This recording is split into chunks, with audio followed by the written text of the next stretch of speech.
गर्मियों का मौसम आ चुका था। हर तरफ गर्मी के गरम गरम ओले पड़ रहे थे। हई तोते, तोते देख, बहुत गर्मी है, ऐसा लगता है मैं तंदूर पर बैठा हूँ। हाँ हाँ, मुझे भी गर्मी लग रही है, मगर क्या कर सकते हैं, एसी ही लेना पड़ेगा। दूसरी तरफ कालू कौवा और उसकी माँ एक रिश्ता देख रहे थे और उन्हें गौरी कवि पसंद आ गई। मगर गौरी गौरी के साथ बहुत लालची थी। अरे कालू बेटे, मुझे तो बहुत गर्मी लगती है। तुम गौरी के पिताजी को बोलो कि हमें दहेज में कुछ नहीं चाहिए, सिर्फ एक एसी, ठंडा ठंडा कूलर चाहिए। हाँ माँ, मैं अभी बोल के आता हूँ उन्हें, कैसे नहीं देते एसी वाला कूलर, साफ साफ बताऊंगा उन्हें। ऐसे ही कालू कौवा चला जाता है और गौरी के बाप और गौरी से मिलता है। गौरी एक कोने में बैठी थी। कालू कौवा तो आते ही अपनी समस्या बताता है। मुझे एक ठंडा ठंडा कूलर चाहिए, एसी वाला कूलर चाहिए मुझे, वरना मैं गौरी से शादी नहीं करूँगा। गौरी ये सुनकर परेशान हो जाती है। अरे बेटे, हम तो बहुत गरीब हैं, हम नहीं दे सकते कूलर, लेकिन तुम मेरी गौरी से शादी कर लो, बहुत खुश रखेगी तुम्हें, मैं कह रहा हूँ। कालू कौवा तो उनकी एक नहीं सुनता और उधर मुंह करके बैठ जाता है। गौरी कवि रो रही होती है। पिताजी, मैं क्या कर सकता हूँ, गौरी की मीठी मीठी बातें सुनता रहूंगा, लेकिन गौरी ठंडी हवा तो नहीं देगी ना। लेकिन कालू ये कह के चला जाता है। गौरी जोर जोर से रो रही होती है। गौरी भागी भागी रानो चिड़िया के पास आ जाती है और गौरी बहुत रोती है और रानो को सब बताती है। रानो बहन, मैं कहाँ जाऊँ? कालू कालू ने कहा मैं तुमसे शादी नहीं करूँगा जब तक तुम एक ठंडा कूलर नहीं देती। गौरी, तुम परेशान ना हो, कोई बात नहीं, तुम धीरज रखो। ये देखो मट्टी, मट्टी को देखो, मैं मट्टी वाला घर बना रही हूँ। ये हमें गरम गरम गर्मी से बचाएगा और हमारे कमरे ठंडे ठंडे हो जाएंगे। मैं भी कहती हूँ तुम भी ऐसे कर लो और सब्र रखो, सब अच्छा हो जाएगा। चलो तुम मेरे साथ चलो, मैं तुम्हें बताती हूँ कैसे करना है।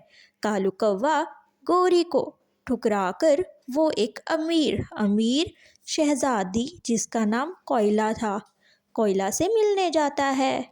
कोयला कोयला, तुम मेरे घर आ जाओ, तुम मेरी पत्नी बनो, तुम बहुत अमीर हो, तुम मुझे भी थोड़ा अमीर बना देना, जंगल के सबसे अमीर पंछी बन जाएंगे हम। अरे कालू, मैं तुमसे शादी तो कर लूं, लेकिन मैं कोई काम काज नहीं करूंगी, सारे सारे पैसे तुम्हें दे दूंगी, सारा सामान दे दूंगी, लेकिन काम काम नहीं करूंगी, सिर्फ आराम आराम करूंगी मैं तुम्हें पहले ही बता दूं, बाद में ना चीखना मेरे ऊपर। हाँ हाँ, मैं समझ गया कोला, समझ गया, तुम आ जाओ मेरे घर, कोई काम करने की ज़रूरत नहीं है, सिर्फ तुम बैठी रहना, मुझे एक ठंडा कूलर चाहिए, बस वो दे देना मुझे। ऐसे ही दिन गुजर जाते हैं और कालू की शादी हो जाती है और कालू के घर एक एसी लग जाता है, जिसे देख के कालू और कालू की माँ बेहद खुश हो जाते हैं और एसी को देखकर वो बहुत ही घमंड उनके अंदर आ जाता है। बेटा बेटा, ये बहुत अच्छा एसी है, अब तो मैं सारा दिन एसी में बैठी रहूंगी। दूसरी तरफ रानो और गौरी मट्टी मट्टी बना रहे होते हैं और रानो रानो गौरी को अच्छा मट्टी वाला घर बना कर दे रही होती है। गौरी, ये देखो, अब तुम इस घर में रहोगे तो तब पता चलेगा कि ठंडा कूलर किसी काम का नहीं है, ये सब तुम्हारे लिए मैं कर रही हूँ। ऐसे ही दूसरी तरफ कालू कौवे की शादी हो जाती है। वो एक लकड़ी वाले घर में ठंडे कूलर के नीचे बैठे होते हैं कंबल ओढ़कर। दूसरी तरफ उनकी माँ भी बैठी होती है। बेटा, मुझे एक गिलास पानी पिला दो, बहुत प्यास लगी है। माँ, मैं नहीं जा सकती बाहर, मुझे बहुत गर्मी लगती है। मेरा मेकअप मेकअप उतर गया तो मैं क्या करूँगी? ना बाबा ना। कालू तुम ही इन्हें समझाओ, मैं कोई काम नहीं करूँगी, मैं बस यहीं बैठी रहूँगी। हाँ माँ। माँ आप चली जाएं और पानी पी लें और मुझे भी देना और मेरी पत्नी को भी देना। और कालू की माँ को बहुत बुरा लग जाता है।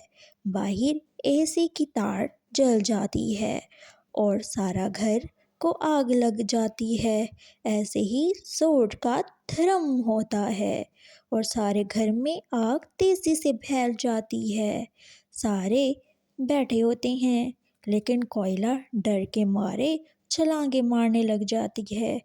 कालू कालू मुझे बचाओ बचाओ, मैं नहीं मरना चाहती। कालू इधर हो जाओ, कहाँ है रास्ता जाने का? मुझे जाने दो, मैंने नहीं बैठना यहाँ पे। कोयला रुको रुको, तुम कहाँ जा रही हो? माँ को तो बचाओ, माँ को निकालो पहले। कोयला कोयला मत जाओ, मुझे छोड़ कर मत जाओ कोयला। कोयला अरे कालू, मैं तो चली अपने बाप के घर। बड़े आए एसी वाले, अब लो एसी, मरो जलो, मैं तो चली अपने बाप के घर। ला ला ला ला ला। बेटा बेटा मुझे बचा ले, मर जाऊंगी। बेटा कहीं से रास्ता निकाल।